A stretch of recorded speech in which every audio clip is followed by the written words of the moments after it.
Hi, Shaun. How are you doing today? I'm doing great, Gilbert. Good to be on here and great to be off to a good start in September, obviously, with the gold price having some good action right off the bat. So things are good. Yeah, we've spoken a few months ago, maybe for some of the new people here who joined our program. Can you spare a minute to talk about a bit more 1911 Gold? I know you focus on the Manitoba Rice Lake District. Talk a bit about some quick background and what you want to achieve there.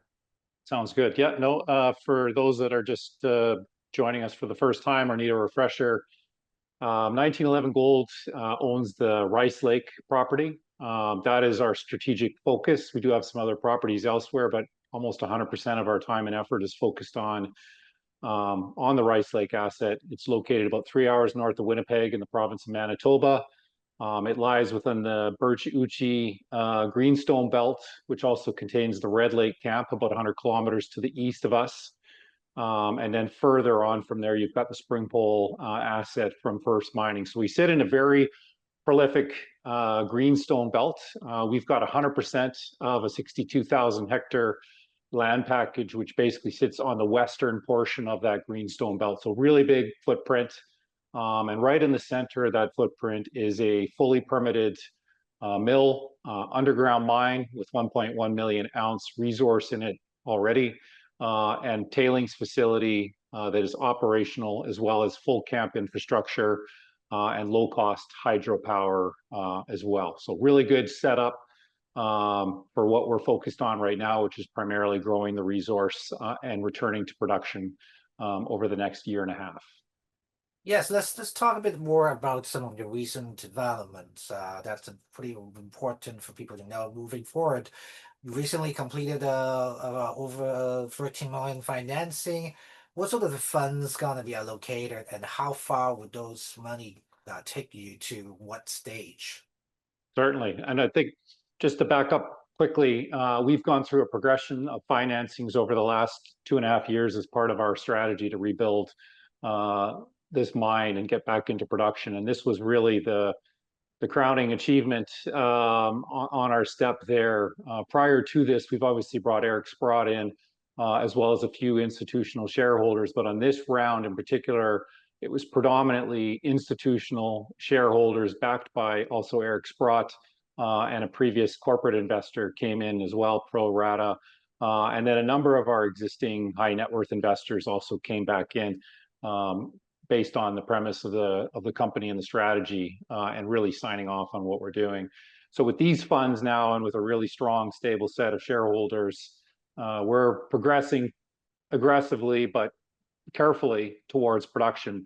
The 13.2 million plus cash on hand, plus an additional 3 million in warrant funds that are coming in over the next couple months. A lot of it actually has come in with where the share price is right now. So it'll be a big update when we put out our Q3 financials, but we're using those funds to complete a very large drill program underground, which is going to focus on three things. One is exploration drilling. So we're going to continue to drill out the San Antonio West and San Antonio Southeast targets, which are extending close to the mine, and both having a potential to basically double the size of our current resource. And we can mine those from closer to surface too. So they're opening up areas on surface again, or close to surface from the existing underground infrastructure that we can mine. The second part of that is obviously going to be a big definition or resource extension and expansion drill program to build on the 1.1 million ounces, bring in areas of inferred resource that were lost on the last update due to drill hole spacing, bring those back into the resource, add new zones within that resource that we know are there, just have not been drilled, and really try to grow that resource prior to the restart in early 27. And then the third component of that drill program is going to be a very significant move for us. It's going to be delineation drilling around 2 bulk sample targets, which we intend to mine next year. We're looking at somewhere in the second quarter of 2026. And to support that, we're going to do a large infill program to bring those indicated resources right into reserve. So we'll tighten up the hole spacing to 15-meter spacing. We'll have an independent QP verify and validate this information. We'll obviously use Network to to validate what's in there as well as part of that reserve exercise. And then towards probably early Q1 of next year, we'll have the results of that out, and we'll be able to provide a lot more detail on those bulk sample targets. The fourth thing, which is not drilling related, is there will be some underground development to support those two bulk sample targets. We've got a couple areas we need to start commencing a ramp, and this ramp will be done using the mine strategy that we've currently got, which is 3.2 meter wide and 3.2 meter high development drifts, and then stopes that are obviously going to vary in size when we get into the resource. But so we'll be doing a little bit of that as well, and it'll be kind of an exciting, exciting point for us, because we'll actually be doing some real mining over the next 4 or 5 months. So it's there's a lot ahead of us. The 13.2 is going to get us right through to those bulk sample targets and get us started. And I think that'll be a big catalyst for us, obviously on top of the preliminary economic assessment, which we're working on in the background. Those two things will really kind of de-risk the restart strategy and the mine plan that we've built up internally here. Yeah, just a bit of a recap. So you already, for the audience sake, you already had resource, right? 1.1 million ounces plus or minus, but you wanted to, you mentioned at least double the resource and extend the resource base, of course. We do. Yeah, look, the one thing about this mine, and it's not too dissimilar from, say, like a Macassa or a Red Lake, where these things tend to extend significantly at depth, and sometimes the grades really become more significant too as you get deeper. Obviously, you're dealing with logistics issues at that point too, but keep in mind, this is a shaft mine. Shaft mine is the most efficient way to move material from deep down up to surface, and our shaft exits the underground right next to the mill, so it's very optimal in terms of its location. But what we see here is, even just with those two exploration targets that we've been developing with our surface drill program, there is a significant opportunity to increase the size of this resource, and that's an exercise we'll continue to do. Even when we get into production, we will be continuing to look to do both exploration drilling, but also, of course, we'll be doing a lot of delineation drilling to support the mine program once we get started. But we think there are some easy wins. There's some very clear targets to us based on that 1.1 million ounce resource. And as I said, a lot of that's premised around the fact that we lost some inferred resource just due to drill hole spacing. But it's clear that the grade is there. It doesn't stop. There's just another drill hole that needs to go in there. So I think we can come back to the market with a much more robust and sizable resource next year, one that has upgraded some of the inferred as well, and grown the overall size of the resource. And that's really, we're trying to do that based on our internally developed mine plan. And that internally developed mine plan will actually be part of what goes into this PEA. So they're going to be linked, but that is really going to drive a lot of our drilling focus. So, initially looking at those areas we can mine in the first 2 to 3 years, prioritizing that, and that works well for us because some of the best targets are within that first 2 to 3 years of mining, and then stepping out and developing some of those other targets that will fall into that, years 4, 5, 6, and 7 in the underground mine plan. So there'll be an overall increase, and then there'll be an increase in the quality and confidence of some of the resource once we're complete with this drill program. So you also recently announced the hiring of the consultant to do the PEA. So if everything goes according to your plan, right, what sort of timeline have we talked about your PEA will come out?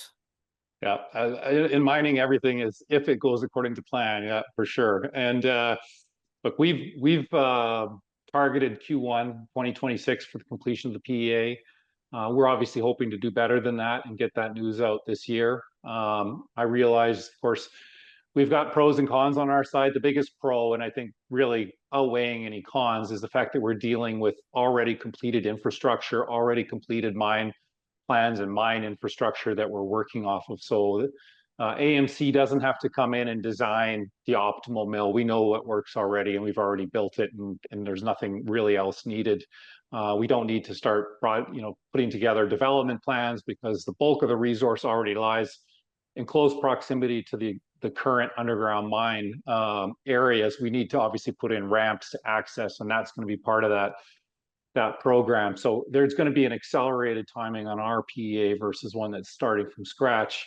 On the con side, obviously, there's a lot of historical information we're tracking down. We're putting that together. It takes longer than you'd think, just because different owners in the earlier years and different record keeping, but we're working through all of that, and we don't expect that to cause any significant delays or issues. We're just making sure that we're very careful in validating for providing that information. But it's also, to be honest, it's also a benefit because there is just so much information to work off of. And once you've got it all in one spot, you have a really strong foundation for your economics on the deposit, because you've got all this history on how it's performed. So yeah.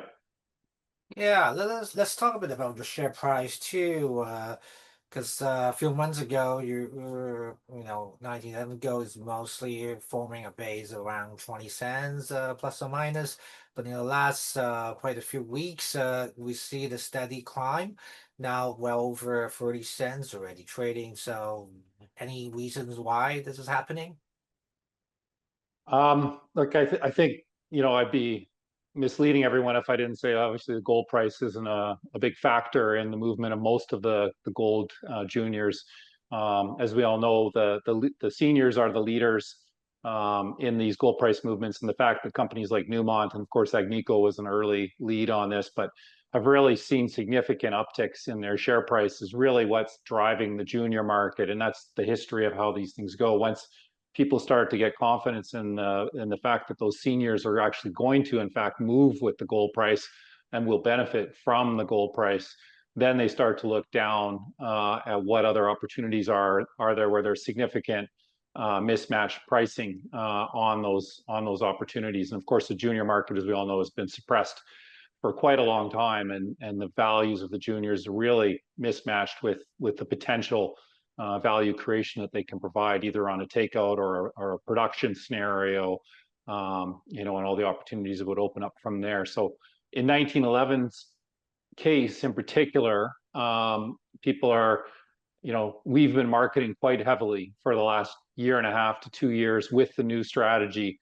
It's taken time to get people to really pay attention. And as we've progressed and added more people and ticked off more boxes, it's become clear to everyone that we're very serious about this restart strategy.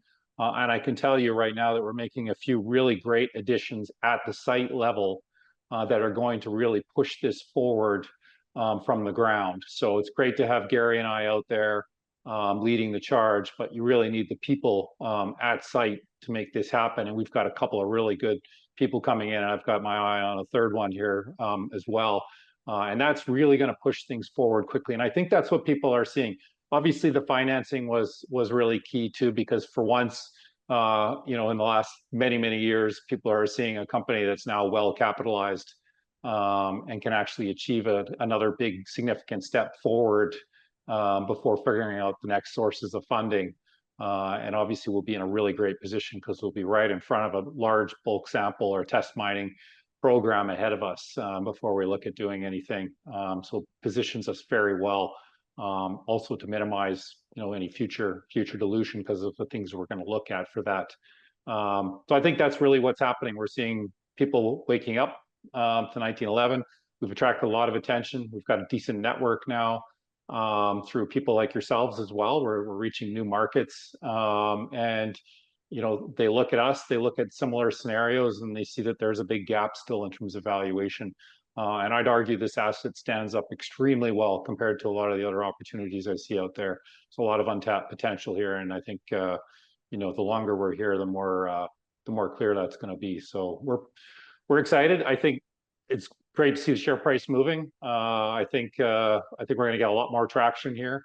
And there's a very busy, 9 months ahead of us, but the next 4 months in particular, we're going to be very focused. There's going to be a lot of deliverables. We're going to see a lot of underground drill results coming out, and clarity on that delineation drill program and clarity through the PEA. So, I think a lot of people are just trying to get in front of that, and I'm excited for us, and I'm obviously excited for our shareholders and the people of Bessette and the other communities around us. It's a good time. Yes, I'm definitely excited about the growth space. And before we go today, let you comment on this saying. This is interesting saying that 1911 gold right now is probably about 2 years ago West Red Lake gold was. So, do you think this is a valid comparison, and why is that? 100%. I mean, look, there are some big differences between the two mines, but the strategy is very similar. Plus, you've got the situation where West Red Lake has this really great, Rowan asset on the side that's developing. We've got similar opportunities like that on the southeastern part of our property, and some resources down there that are comparable, and some historic mines down there. So there's a lot of comparison you could make between the two assets. Obviously, there's a big valuation difference, but that's because West Red Lake's ticked off a lot more boxes that are there. We still have to get there, but I think our timing is good. Our infrastructure is great. Everything here is 100% owned by us and operated by us. We have no debt, no royalties on this property. It's free and clear. Nice, clean running ore from the underground. Great infrastructure in the underground as well. So well supported, for what we're going to be doing. And yeah, we're basically, as you said, we're a couple of years, maybe a year and a half at this point behind where they are right now. But we're moving quickly. And as I said, we're bringing in some really great team members on the ground that are going to help push this along even quicker.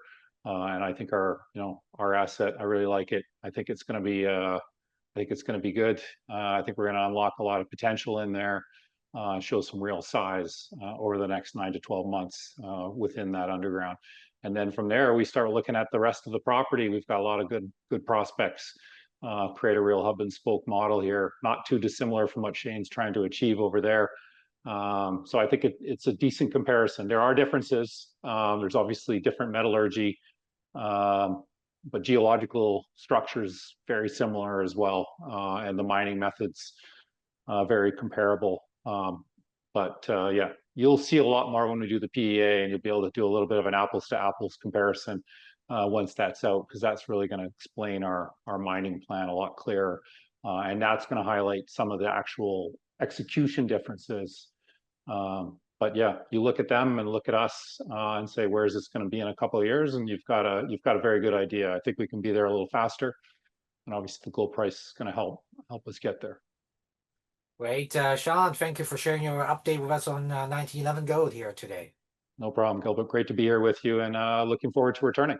Yeah, lots of looking news. forward to speaking with you very soon, and glad to be in the gold space right now. Yeah, me too.